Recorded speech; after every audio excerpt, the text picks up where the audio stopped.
अस्सलाम वालेकुम दोस्तों, उम्मीद है आप तमाम खैरियत से होंगे। आज का जो हमारा टॉपिक है वो बहुत ही इंटरेस्टिंग है कि जो एलपीजी में इस्तेमाल होने वाले सिलेंडर्स हैं या जो बोज़र्स हैं, गैर मियारी बोज़र वो कौन तैयार करता है और कैसे कैसे तैयार किया जाता है।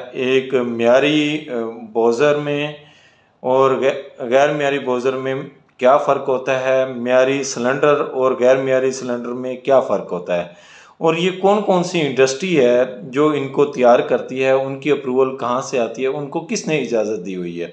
ये आज का हमारा टॉपिक है। तो आइए हमें स्टार्ट करते हैं कि जिस तरह मैंने इंट्रोडक्शन करवाया है कि आज का हमारा टॉपिक क्या है, उसको लेके हम आगे बढ़ रहे हैं कि गैर मियारी बोज़र और गैर मियारी सिलेंडर कौन तैयार करता है। गैर मियारी बोज़र और गैर मियारी सिलेंडर भी ओगरा के रजिस्टर कंपनीज ही तैयार करती हैं। जो ओगरा के रजिस्टर मैन्युफैक्चरर हैं वही मियारी और बोज़र भी तैयार करते हैं, गैर मियारी बोज़र भी वही तैयार करते हैं, और इसी तरह सेम सिचुएशन सिलेंडर्स की भी है। आए स्टार्ट करते हैं कि गैर मियारी सिलेंडर में क्या क्या इश्यूज़ होते हैं। गैर मियारी सिलेंडर्स में हम स्टेप बाय स्टेप चलेंगे। सबसे पहले तो जो उसका डिज़ाइन कोड है, डॉट कोड है, उसके मुताबिक उसकी वाटर कैपेसिटी पूरी नहीं की जाती, क्योंकि ये जो जितने भी एलपीजी के वेज़ल वगैरह तैयार किए जाते हैं, वो सिलेंडर हों, बोज़र्स हों या टैंक हों, उनकी जो कैपेसिटी होती है वो वाटर लीटर के हिसाब से ली जाती है। तो जो सिलेंडर है डोमेस्टिक सिलेंडर, उसकी जो कैपेसिटी होती है वो भी वाटर लीटर में होती है, वो कम बनाई जाती है। यानी सपोज 9 केजी का सिलेंडर बना के उसके ऊपर डोमेस्टिक सिलेंडर 11.80 केजी लिख दिया जाता है। उसका ये होता है कि जो सिलेंडर भी डिज़ाइन किया जाता है ना, उसमें जो होता है कि 90% जो होता है कि वो फिल होता है, ऊपर 10% सेफ साइड स्पेस रखी जाती है। जबकि वो लोग उसको यानी 11.8 केजी का जो डोमेस्टिक सिलेंडर है वो 9 केजी का बना के उसके ऊपर डोमेस्टिक सिलेंडर लिख दिया जाता है। दूसरी चीज़ है इसकी जो रिकमेंडेड शीट है, रिकमेंडेड शीट इसमें इस्तेमाल नहीं की जाती। कई जगह पे एक थर्ड क्लास किस्म की ड्रम शीट जो है वो यूज़ कर दी जाती है। अब कई जगह पे ऐसा है कि जो गैर मियारी सिलेंडर तैयार कर रहे हैं वो शीट रिकमेंडेड ही लगाते हैं, लेकिन उसमें जो टेस्ट हैं वो उसको फॉलो नहीं करते। जो उसके लिए रिकमेंडेड टेस्ट होते हैं वो फॉलो नहीं करते। टेस्ट में अब आ जाते हैं। टेस्ट जो ज़रूरी टेस्ट हैं जो सिलेंडर के लिए किए जाते हैं, उसमें सबसे पहले आता है शीट का टेस्ट। जो शीट आप यूज़ कर रहे हैं वो उसका लेबॉर्ट्री टेस्ट करवाया जाए, उसकी स्ट्रेस, स्टेन और केमिकल कंपोजिशन ये चीज़ें चेक करवाई जाएँ, और उसकी हार्डनेस क्या है। क्योंकि जो हार्ड शीट होगी वो जब आप उसका डूम ड्रा करने लगेंगे, जब उसको आप डालने की कोशिश करेंगे मशीन में डोम बनाने के लिए, तो वो क्रैक हो जाएगी। तो सबसे पहले तो मियारी शीट इस्तेमाल नहीं की जाती। दूसरी जगह पे आ जाता है कि वेल्डिंग उनकी प्रॉपर नहीं होती। उनमें पिन होल होते हैं। पिन होल इस तरह होते हैं कि एक सुई नुमा छोटे सुराख वेल्डिंग के दौरान रह जाते हैं, जो कि आम आप नॉर्मल सा टेस्ट करेंगे तो उस दौरान वो लीकेज नहीं करेंगे। जब हाई प्रेशर पे सिलेंडर जाते हैं तो या फिलिंग के दौरान, उस दौरान ये जो इसके पिन होल हैं वहाँ से लीकेज स्टार्ट हो जाती है। और उसके बाद आता है कि वॉल किस मियार का इस्तेमाल किया जा रहा है सिलेंडर में। बहुत से वॉल मार्केट में इस तरह के हैं कि उनकी सेफ्टी ही नहीं होती। सिलेंडर की जो साइड पे चीज़ होती है, एक जगह से तो सिलेंडर फिल हो रहा होता है, इन और आउट होती है गैस, उसके साइड पे एक सेफ्टी है जो कि अगर अच्छा सिलेंडर हो जो पाकिस्तान में मियार चल रहा है उसके मुताबिक 375 PSI पे ऑपरेट हो जाती है, जो कि जबकि जो सिलेंडर मियारी सिलेंडर टेस्ट हुआ होता है वो होता है 550 PSI पे। अगर 375 PSI पे इन एमरजेंसी आपका सिलेंडर में प्रेशर बिल्ड होता है तो सेफ्टी ऑपरेट होगी और आप बड़े हादसे से बच जाएंगे अगर आपका वॉल अच्छा है तो। अब ये चीज़ है। उसके बाद है कि ये हेड्रो टेस्ट था। हेड्रो टेस्ट पानी डाल के सिलेंडर में पानी भर के उसका टेस्ट किया जाता है 550 PSI पे, और उस पर टेस्ट किया जाता है, और उसका टाइम है स्टैंडर्ड टाइम, उस देर तक वो उसमें प्रेशर कम नहीं होना चाहिए और ना लीकेज होनी चाहिए। तो उसके आगे चलते हैं कि अनीलिंग जब सिलेंडर डूम से वेल्डिंग किया जाता है, एक सेंटर से वेल्ड किया जाता है, तो जो स्ट्रेस है वो एक जगह पे इकट्ठी हो जाती है, यानी जो वेल्डिंग की स्पेस है वहाँ पे आपका सिलेंडर हार्ड हो जाता है, बाकी शीट नॉर्मल होती है, तो जो आपका सिलेंडर है उसके फटने का खतरा होता है। तो ये जो अनिलिंग का प्रोसीजर है, ये सिलेंडर को भट्ठी में रखकर इसको 600 डिग्री सेंटीग्रेड पर इसको अनिल किया जाता है, लाल सुर्ख किया जाता है, जिसकी वजह से इसका जो स्ट्रेस है वो रिलीज़ हो जाती है और सिलेंडर नॉर्मल होता है और फटने से आपका बच जाता है। ये बहुत ही ज़रूरी और बहुत कॉस्टली टेस्ट है और तकरीबन 80% जो ओगरा के अप्रूव सिलेंडर बनाने वाले हैं ये टेस्ट नहीं करते। उसके बाद आता है शॉर्ट ब्लास्ट। पेंट करने से पहले सिलेंडर को शॉर्ट ब्लास्ट किया जाता है, जिसकी वजह से पेंट की जो पकड़ है वो ज़्यादा हो जाती है और आपका जो पेंट है वो रगड़ वगैरह से भी नहीं उतरता। वो जो कहते हैं ना कि हमारे टर्म में, क्योंकि हमारी ऑडियंस काफ़ी मिली जुली है तो इसलिए ये टर्म हम यूज़ कर रहे हैं कि वो चापड़ बन के उतर जाता है।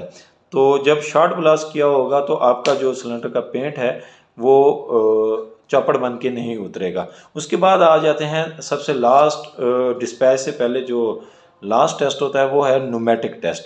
न्यूमेटिक टेस्ट होता है कि जब आपका सिलेंडर कंप्लीट हो जाता है उसके ऊपर वॉल भी टाइट कर दिया जाता है और उसके अंदर एयर भर दी जाती है। 110 PSI पे एयर भरी जाती है। एयर भरने के बाद उसको पानी के अंदर वो डुबो के चेक करते हैं कि किसी जगह से लीकेज तो नहीं है। उसके बाद ये सिलेंडर डिस्पैच कर दिया जाता है।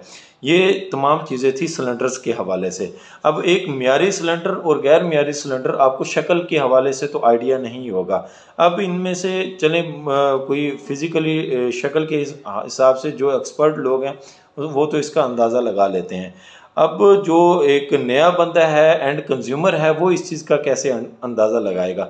सिलेंडर के साइड पे जो आपके जो श्राउड है उसके 2 साइड पे प्लेट्स लगी होती हैं, उनके ऊपर डाटा लिखा हुआ होता है। उसके ऊपर 3 चीज़ें आप लाजमी चेक करें। सिलेंडर किस कंपनी ने बनाया है, मैन्युफैक्चर किसने किया है, किस कंपनी के लिए किया है और इसकी थर्ड पार्टी इंस्पेक्शन किसने की है। ये तीनों कंपनीज की जो है स्टैम्प उन साइड पे मौजूद हो। उसके अलावा जो डाटा होता है कि ये किस कोड के मुताबिक डिज़ाइन किया गया है और इसको किस तरह से तैयार किया गया है, कौन कौन सा प्रोसीजर है, इसकी वाटर कैपेसिटी क्या है, इसका टेयर वेट क्या है, इसके अंदर गैस कितनी आएगी, इसका टेस्ट डेट क्या है और इसकी रीटेस्ट डेट क्या है। ये तमाम चीज़ें उसके साइड पे मेंशन होती हैं। ये तमाम चीज़ें थी। अगर ये टेस्ट वगैरह ना किया जाए, एक तो चीज़ है कि शीट ही गैर मियारी यूज़ की जाती है, उनकी रेशो तो बहुत ज़्यादा है, उनको तो किसी खाते में कंसीडर ही ना करें। बाकी बहुत सारी ओगरा अप्रूव कंपनियां जो कि एक्सक्लूसिव में भी अप्रूव हैं, वो भी गैर मियारी सिलेंडर तैयार करते हैं। कोई बाहर से लोग आके ये सिलेंडर तैयार नहीं करते। उसमें क्या होता है, शीट में फ़र्क डाल दिया, टेस्टिंग ना की, जिसकी वजह से सिलेंडर की कास्ट में पर कमर्शियल सिलेंडर 3 से 4 हज़ार रुपये रेट का फ़र्क आ जाता है, जो कि एक बहुत बड़ा रेट है। ये चीज़ें जब भी अगर आप एंड कंज्यूमर हैं तो आप ये साइड पे श्राउड लाजमी चेक करें। अगर आप प्लांट वाले हैं, LPG मार्केटिंग कंपनी वाले हैं, आप जिस कंपनी से सिलेंडर बनवा रहे हैं तो वहाँ पे अपनी थर्ड पार्टी खुद भेजें और उसके बाद जो मैन्युफैक्चरर आपको डॉक्यूमेंट देता है उसको रिव्यू लाजमी करवाएं, उसकी वेरिफिकेशन लाजमी करवाएं। आया कि उन्होंने प्रॉपर प्रोसीजर के बाद ये आपको डॉक्यूमेंट इशू किए हैं या जस्ट एक डॉक्यूमेंट लॉलीपॉप आपको थमा दिया गया है। अब इसके बाद चलते हैं कि गैर मियारी बाउज़र। गैर मियारी बाउज़र कौन तैयार करता है। गैर मियारी बाउज़र में सबसे पहली चीज़ तो ओगरा की लिस्ट में 30 टन से ऊपर बाउज़र अलाउ ही नहीं है बनाना। सबसे पहली बात, 30 टन से ऊपर बाउज़र बनाना अलाउ ही नहीं है। जितने भी 30 टन से ऊपर बाउज़र हैं 85% पे 30 टन से ऊपर जितने भी बाउज़र हैं वो सब गैर मियारी हैं। अब दूसरी चीज़ आ जाती है कि डॉक्यूमेंट में रद्दोबदल। बाउज़र 40 टन का तैयार किया जाता है जबकि डॉक्यूमेंट जो हैं वो 30 टन के होते हैं। इस चीज़ के भी कभी आज तक किसी ने वेरीफाई नहीं किया। अब उसके फिर आगे चलते हैं कि उसकी शीट क्या होती है। शीट में अगर हम आ जाएं तो बोजर की जो शीट है वो रिकमेंडेड शीट मुख्तलिफ 3-4 कैटेगरी की हैं, उनमें से जो भी मिल जाए, क्योंकि एक कोड कोई नहीं है, लेकिन एक स्पेसिफिकेशन होती है, जो भी वो शीट वो स्पेसिफिकेशन जो स्टैंडर्ड मीट कर रही हो तो वो आप बोजर के लिए यूज़ कर सकते हैं। जबकि यहाँ पे हमारे यहाँ शटरिंग ग्रेड की शीट SS400 को यूज़ कर दिया जाता है, जो कि बहुत हार्ड होती है, जो कि इंतहाई ख़तरनाक है और फटने का भी किसी स्टेज पे ख़तरा है, क्योंकि वेट बराबर होता है।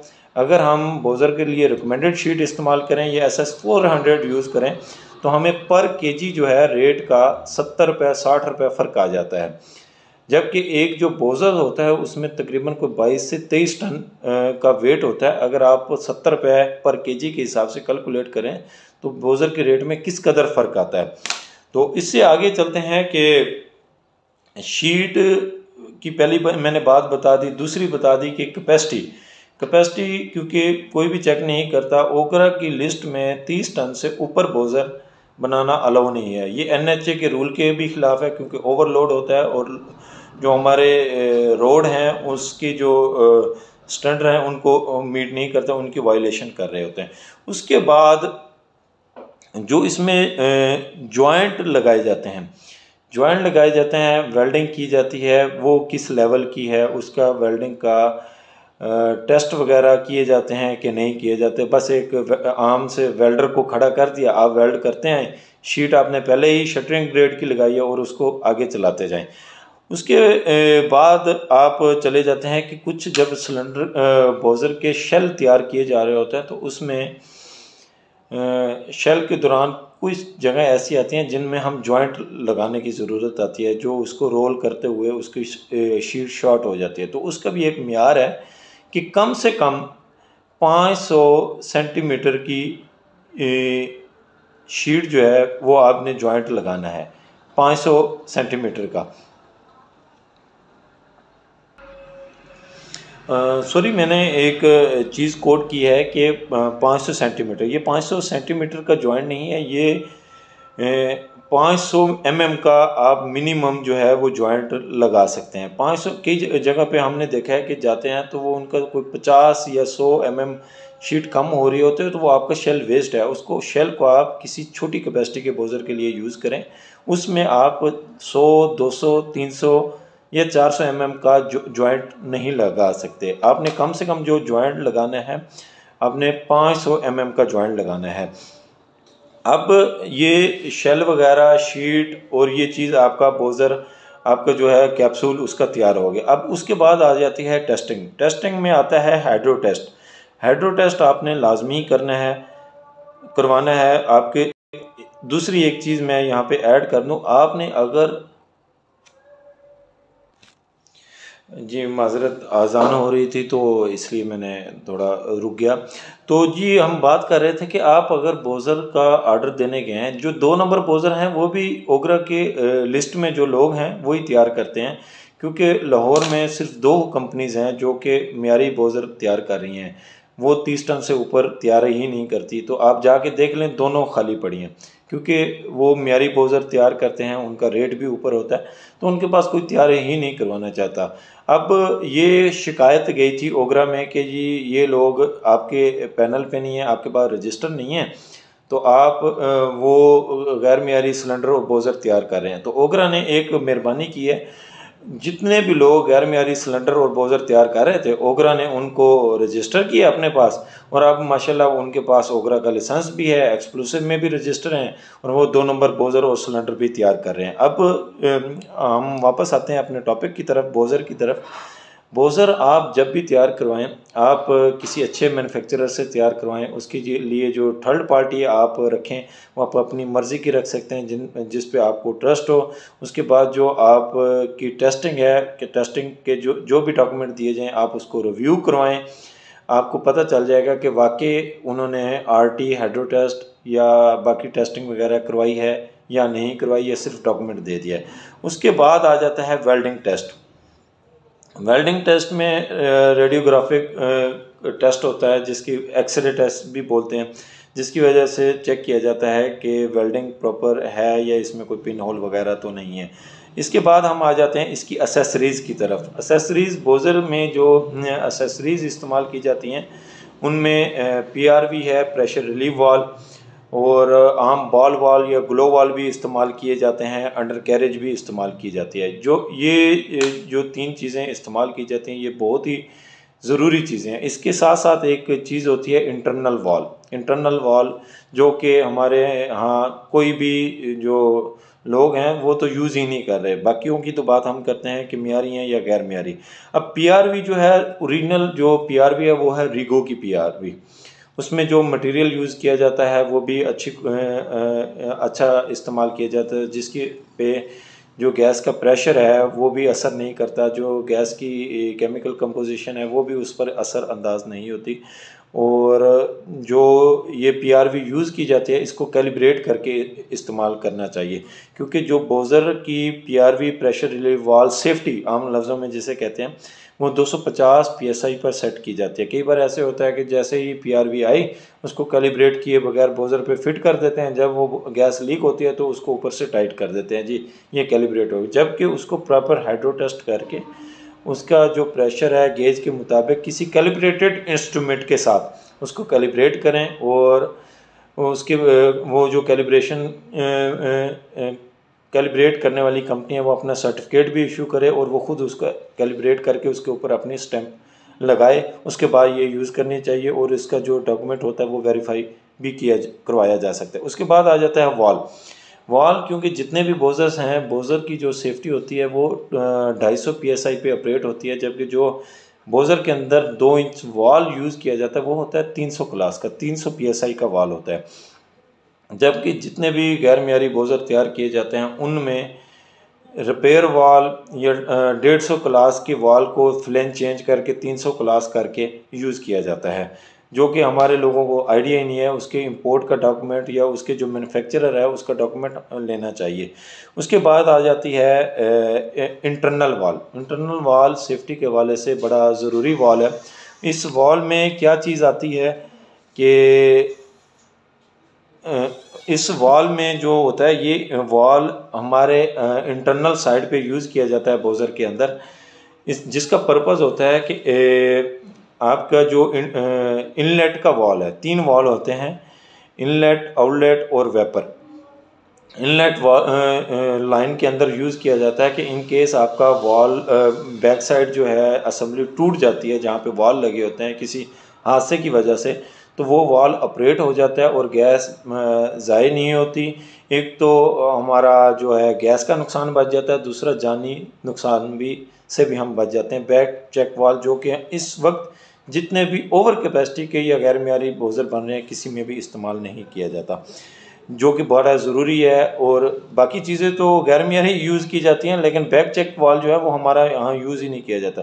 उसके बाद आ जाती है अंडर कैरेज भी 3rd क्लास किस्म की इस्तेमाल की जाती है ना, कि इसको कोई चीज़ कोई बंदा चेक करता है। ये तमाम इश्यूज़ जो है ना, ये ओगरा के सुस्त होने की वजह से आते हैं, क्योंकि ओगरा ने जिन लोगों को अपना मैन्युफैक्चरिंग का लाइसेंस दिया है, कभी ओगरा ने उनको सरप्राइज विजिट नहीं किया, उनको चेक नहीं किया कि वो क्या चीज़ तैयार कर रहे हैं, किसके लिए कर रहे हैं, क्यों कर रहे हैं। कभी ओगरा ने, मेरे ख्याल में ओगरा ने, जो पहले वो ओगरा में रजिस्टर नहीं थे और ये चीज़ें तैयार करते थे, अब ओगरा ने उनको लाइसेंस दे दिया और अब वो ओगरा के लाइसेंस का सहारा लेते हुए आम लोगों को वो सर्टिफिकेट दिखाते हैं, देखिए जी हमारे पास ओगरा का लाइसेंस है, एक्सक्लूसिव का लाइसेंस है, देखिए जी हम म्यारी चीज़ तैयार कर रहे हैं। जबकि ये ऐसे ही है कि किसी इंसान के पास ड्राइविंग लाइसेंस हो और उसे गाड़ी चलानी ना आती हो, तो उसका मतलब यही होता है कि उसको जो है ना गवर्नमेंट ने कत्ल करने की इजाज़त दी है। ये बोज़र और सिलेंडर गैर मियारी बनाने वाले जो हैं ये भी इसी तरह से ही हैं।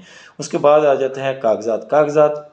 आप एक्सेल में, वर्ड में तैयार करें, फॉर्मेट बनाएं, उसको प्रिंट करके स्टैंपिंग तैयार करवाएं, कस्टमर को दे दिया जाता है। ये इश्यूज़ सबसे ज़्यादा उस वक्त से आने लगे हैं जब से हमारा बॉर्डर के रास्ते से इंपोर्ट शुरू हुई है, क्योंकि जब तक हम रिफाइनरियों में ये बोज़र जाते थे वहाँ पे सारे डॉक्यूमेंट, एक्सक्लूसिव का लाइसेंस भी देखा जाता था, कैलिब्रेशन सर्टिफिकेट भी देखे जाते थे और जो मैन्युफैक्चरर की फ़ाइल है वो भी चेक करवाई जाती थी, उसको वेरीफाई भी करवाया जाता। जब शिप पे काम शुरू हुआ तो कुछ चीज़ें हमारी बाईपास हुई, जबकि जब ये काम बॉर्डर पे शुरू हुआ तो बॉर्डर पे आप जो चीज़ मर्ज़ी लेके जाएं, उसका वाल एक है या नहीं है वो भर के दे देंगे। सेफ्टी लगी हुई है, ऊपर आपने चाहे टाइट करके भेज दिया है तो वो आपको फिर भी फिल करके दे देंगे, जिसकी तरफ किसी बंदे की नज़र नहीं थी। आज का ये हमारा टॉपिक था कि गैर मियारी सिलेंडर, गैर मियारी बोज़र कहाँ तैयार किए जाते हैं, किस तरह तैयार किए जाते हैं, इसका ज़िम्मेवार कौन है, इसकी क्या क्या वजूहत हैं, ये सारी मालूमात आपसे शेयर किए हैं। आपका शुक्रिया। और इस हवाले से कोई आपका राय हो तो वो आपने हमसे ज़रूर शेयर करनी है। बहुत शुक्रिया। जज़ाकल्लाह।